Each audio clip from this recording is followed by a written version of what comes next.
ये वेदनाएं जो अखिलेश प्रसाद जी ने आपके सामने व्यक्त की है, समूचा बिहार त्राहिमाम कर रहा है।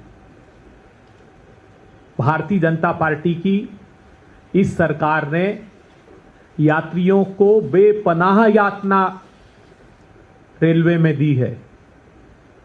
हमारे इस महापर्व पर हमारी धार्मिक भावनाओं के साथ आघात किया है। यात्रियों के साथ, बिहार वासियों के साथ कुठाराघात भारतीय जनता पार्टी की सरकार ने किया है। याद कीजिए, प्रधानमंत्री नरेंद्र मोदी, भारतीय जनता पार्टी के अध्यक्ष जेपी नड्डा, अमित शाह जी ये कहते नहीं थकते थे कि 12,000 ट्रेनें हमने चलाई। अगर सचमुच 12,000 ट्रेनें आपने चलाई होती तो 22 अक्टूबर को भारतीय रेलवे ने एक प्रेस नोट जारी किया। उसमें कहा कि 1500 स्पेशल ट्रेन हम चला रहे हैं और अगले 5 दिनों में हम 300 ट्रेन प्रतिदिन छठ पर्व के लिए चलाएंगे। इसका अर्थ क्या हुआ? इसका अर्थ हुआ कि अगर एवरेज 16 डिब्बे एक ट्रेन में होते हैं तो यात्रियों की संख्या 19-20 लाख मात्र होती है।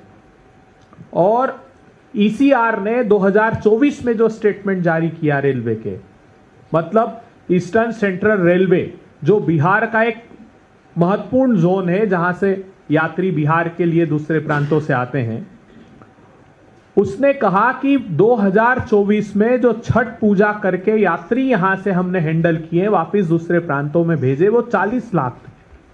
अगर एक जोन ये कहता है तो फिर पूर्व मध्य रेलवे हाजीपुर वाला जिसका मैंने जिक्र किया 40 लाख, पूर्वोत्तर रेलवे यह जोन बिहार को उत्तर प्रदेश, नेपाल और कई क्षेत्रों से जोड़ता है।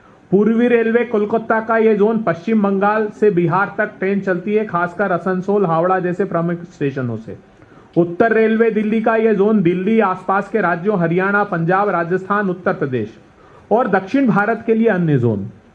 तो फिर इन जोनों का आंकड़ा क्या होगा जो भारतीय रेलवे ने बताया है कि हमने 1500 स्पेशल ट्रेनें चलाई है। अब प्रश्न ये उठता है कि मां अपने छोटे छोटे मासूम बच्चों को लेकर रेलवे स्टेशन पर दौड़ रही है और वो कह रहे हैं कि पलायन के लिए पहले तो नीतीश मोदी सरकार ने बिहार से मजबूर किया। ई श्रम पोर्टल पर 3 करोड़ 18 लाख मजदूरों का रजिस्ट्रेशन है और उन्होंने शपथ पत्र दिया है कि हमारी आमदनी, औसत आमदनी पूरे परिवार की 10,000 रुपए से कम है।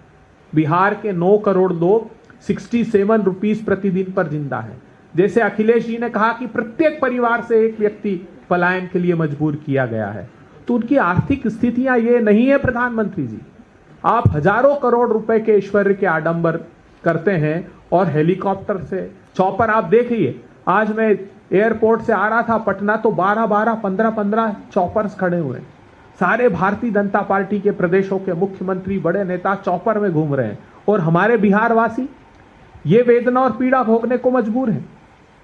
एक साफ बात है कि बिहार के साथ भारतीय जनता पार्टी की सरकार ने इतना बड़ा कुठाराघात किया है। जैसा अखिलेश जी ने बताया, आप सिलसिलेवार याद कीजिए पहली यात्रा से प्रधानमंत्री की बिहार के, जब भी वो झूठ बोलते हैं तो आवाज भारी कर लेते हैं और अगले झूठ की तैयारी कर लेते हैं। 1.25 लाख करोड़ रुपए का पैकेज, ₹1 बिहार को नहीं मिला। अभी चीनी मिल का मोतिहारी की जिक्र अखिलेश जी ने किया कि मैं तभी बिहार आऊंगा जब यहां की चाय पी लूंगा। दरभंगा के एम्स की बात उन्होंने की। कोई वादा पूरा नहीं होता। भीषणतम भ्रष्टाचार बिहार में है। 27 पुल भ्रष्टाचार की वजह से वहां बह गए हैं। 70,000 करोड़ रुपए का घोटाला हुआ है। आजाद भारत के इतिहास में पहली बार हुआ कि कैग ने अपने फुटनोट में लिख दिया कि हमें इस पैसे के गबन की आशंका है। युवाओं का भविष्य लूटा जा रहा है भर्ती और प्रवेश परीक्षा के घोटालों से। 10 घोटालों की जांच बीते 10 सालों से चल रही है, कोई निष्कर्ष उसका नहीं निकलता। उसका परिणाम है कि वहां आमदनी के, रोजगार के अवसर नहीं दिए आपने, वहां प्रवेश और भर्ती परीक्षा घोटाले किए तो पलायन के लिए मजबूर किया। अब जब वो इन वेदनाओं को भोग रहे हैं तो कम से कम हमारी धार्मिक आस्थाओं को खंड खंड तो मत कीजिए प्रधानमंत्री जी।